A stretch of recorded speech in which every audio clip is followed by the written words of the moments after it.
Welcome to Saria media. Breaking news చూస్తున్నాం మనం ఇక్కడ. ఇదిగో వాన అదిగో ఎండ అన్నట్టుగా మారుతున్నటువంటి వాతావరణం మనం చూస్తున్నాం. ఇదే విధంగా చూసుకుంటే ఈ వర్షం రైతులకు శాపంగా మారింది అనేది కూడా మనకు క్లియర్గా అర్థమవుతుంది. ఎందుకంటే ఒకేసారి ఎండ రావడం, ఒకేసారి వాన రావడం, వాతావరణం చేంజులతో రైతులందరూ ఆందోళన చెందుతున్నారు. ఎందుకంటే ధాన్యాలన్నీ తడిసి ముద్దవడంతో రైతులందరూ గగ్గోల పడుతున్నట్టు కూడా మనకు తెలుస్తుంది. అదేవిధంగా చూసుకుంటే మెదక్ సంగారెడ్డి జిల్లాలో తీసుకుంటే పటాన్ చెరువు, సంగారెడ్డి, సదాశివపేట్, కంది పలు చోట్ల వర్ష తీవ్రత ఎక్కువగానే ఉంది. అది మెదక్ సంబంధించి కొన్ని విషయాలలో తీసుకుంటే మెదక్ రాజ్పల్లి తూర్పాన్లో తేలికపాటి వర్షంతో కూడా ఉంది. ఇదే విధంగా చూసుకుంటే పలు చోట్ల వర్ష తీవ్రత ఎక్కువగా ఉండడం, పలు చోట్ల వర్షమే లేకుండా ఎండ ఉండడం అనేది కూడా మనం వాతావరణ చేంజులు అనేది మనం చూస్తున్నాం. ఈ వర్షానికి రైతులందరూ గగ్గోలో పెడుతున్నట్టు కూడా మనకు అర్థమవుతుంది.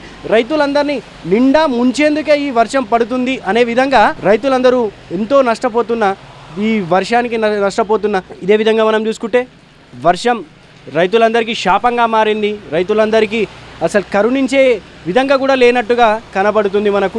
ఎందుకంటే ఒకేసారి ఇదిగో ఎండ అదిగో వాన అనే విధంగా వాతావరణం ఒకటేసారి చేంజ్ అయిపోతుంది. పొద్దున ఎండ ఉంది, మళ్ళీ మధ్యాహ్నం చూడగానే వర్షం వచ్చేస్తుంది. సో దీనివల్ల రైతులందరూ అస్తవ్యస్తలు పడుతున్నారు.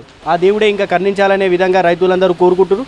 ఇదే విధంగా చూసుకుంటే పలు చోట్ల వర్ష తీవ్రత ఎక్కువగానే ఉంది. అదే కొన్ని చోట్ల చూసుకుంటే మనం మెదక్ జిల్లాకు సంబంధించి కొన్ని చోట్ల చూసుకుంటే కొన్ని తూప్రాన్ కావచ్చు, అటు రాజ్పల్లి తూప్రాన్లో తేలికపాటి వర్షం ఉంది.